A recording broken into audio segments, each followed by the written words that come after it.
Hello दोस्तों, नमस्कार। Study with genius पर आप सभी का स्वागत। साथियों, जैसा कि आप लोग जानते हो कि अतिथि शिक्षक भर्ती 2024-25 चल रही है। जो भर्ती जुलाई माह में होनी थी, क्योंकि सरकार का सत्र तो अप्रैल मई से स्टार्ट हो जाता है, लेकिन उसके बावजूद भी हम 2-3 महीने का जो है सब्र रखते हैं। जो सत्र हमारा जुलाई में स्टार्ट होना था, जून जुलाई अगस्त, आज हम सितंबर में आकर खड़े हैं, अभी भी हमें ज्वाइनिंग नहीं मिली है ना। क्या भेदभाव नहीं है क्या हमारे साथ? हमारे पड़ोस के ही स्टेट में जब हम देखते तो उसमें अलग अलग तरह की बातें आ रही। साथ ही साथ साथियों, बात करता हूँ, आंदोलन 2 तारीख को होना था। मुख्यमंत्री जी के पिताजी एक्सपायर हुए, आंदोलन 10 को हुआ। उस आंदोलन में कुछ शर्तें मानी गई हैं।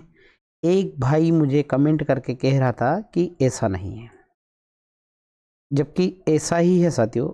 आपको 30% वालों को जो है 2024-25 में एक और मौका दिया जाने की सहमति बनी, लेकिन ऐसा कोई अपडेट अभी तक आया नहीं है कि जो है 30% वालों को मौका मिले, है ना। साथ ही साथ साथियों, आपका अनुबंधन 10 माह का है। आप शिक्षा सत्र के 10 माह से अगर देखा जाए 3-4 महीने, जुलाई, अगस्त, सितंबर और अक्टूबर, हम 3 महीने खत्म कर चुके हैं। तो क्या हमारा अनुबंधन 10 माह का अनुबंधन दिया इन्होंने, क्या ये सही है? हमारी अतिथियों के साथ इतना भेदभाव हुआ साथियों। अलग अलग नेताओं ने अलग अलग पॉलिसी के बीच में बात की, हमें 20 सत्र से बाहर नहीं होने होंगे। तो साथियों, हमें 20 सत्र में ही रख रहे हो आप, तो बाहर क्या करोगे? 10 अंक है। साथ साथ साथियों, आपने कहीं पर भी किसी भी वर्ग में पढ़ाया है, लेकिन अनुभव सब में मिलेगा, वो सही बात है। लेकिन टेट से संबंधित एक और अनियमितता यह है साथियों, अगर आप टेट किसी एक वर्ग, तीनों वर्ग में अगर टेट क्वालिफाई है, तो आपको केवल एक ही वर्ग में टेट का जो है एडिशंस का ऑप्शन दिया है। लेकिन अगर आप तीनों वर्ग में टेट क्वालिफाई है, 2 वर्ग में है, तो दोनों वर्ग में जो है आपके नंबर जुड़ना चाहिए, है ना। उच्च पद प्रभाग स्थानांतरण, है ना, ट्रांसफर के द्वारा, सीधी भर्ती के द्वारा जो लोग आएंगे, है ना, अतिशय के कारण जो लोग बाहर हुए, उन लोगों को अतिशय शिक्षक में चॉइस फिलिंग में प्राथमिकता दी जाएगी। लेकिन मुझे एक बात नहीं जम रही साथियों कि ये लोग आए हैं तो इनको रिक्त पद पर भी ले जाया जा सकता था। संस्कृत स्कोर कार्ड वाले 1 वाले लोग, संस्कृत वर्ग 2 में नियुक्ति का ऑप्शन स्कोर कार्ड में है, लेकिन अभी तक मैंने चेक करा, ये सॉल्यूशन नहीं हुआ। मुझे ऐसा लगता है कि डीपीआई ने या गवर्नमेंट ने जो है इन चीज़ों को माना है, लेकिन अभी अप्लाई किया है या नहीं ये देखना होगा, है ना। साथ साथ साथियों, हमारा अनुबंधन 10 माह का क्यों होना चाहिए? 10 माह 12 माह का होना चाहिए। 2 महीने क्या हम घर बैठेंगे? अगर साथियों मध्य प्रदेश में भारतीय जनता पार्टी की सरकार है, तो हमारे जस्ट पड़ोस में एक स्टेट है जिसका नाम है छत्तीसगढ़।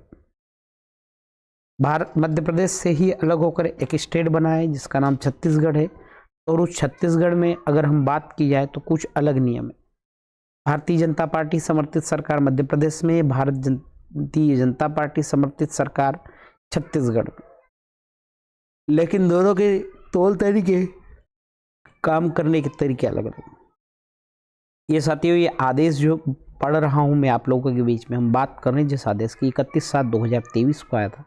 2023 में उन्होंने कहा था, अतिथि शिक्षकों के संबंध में एक आदेश दिया है और कहा था कि उपरोक्त पत्र के अनुसार वर्तमान में जहां अतिथि शिक्षक पदस्थ है, वहां पर किसी नियमित शिक्षक की सीधी भर्ती, पद उन्नति और स्थानांतरण से पद स्थापना नहीं किया जाना चाहिए। इसे सरकार कहते हैं साथियों कि पहले से ही उन्होंने जो है अतिथि शिक्षकों को सुरक्षित रखा कि जहां पर वो है वहां पर दूसरे लोगों को नहीं लाना है ना।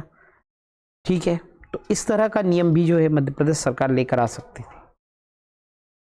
हो सकता है साथियों फिर से 2 अक्टूबर को फिर से एक नए आंदोलन की तैयारी हो जाए, क्योंकि जो शर्तें बनी हैं उन शर्तों से मध्य प्रदेश के अतिथि शिक्षक खुश नहीं है। तो लाजमी बात है, आप सत्र के 3 महीने निकाल दिए हमने, उसके बाद 7 तो माह बचे हैं हमारे। अब आप कह रहे हैं 10 माह का अनुबंधन है, तो कहाँ दोगे आप? वैकेंसीज डेट पे डेट बढ़ाए जा रहे सकते, 3-4 बार डेट जो है बढ़ाई गई। तो इस तरह की अनियमितता सरकार के द्वारा दिखाई जा रही है साथियों, जो कि काफ़ी निंदनीय है। अगर आपको मेरी वीडियो अच्छी लगी हो तो शेयर करना साथियों, ताकि हमारी आवाज़ दूर तक जाए, हर किसी के कान को, हर किसी के कान पे पड़े, हर किसी के रोंगटे खड़े हो, ताकि हमें न्याय मिले। थैंक यू साथियों। जय श्री महाकाल।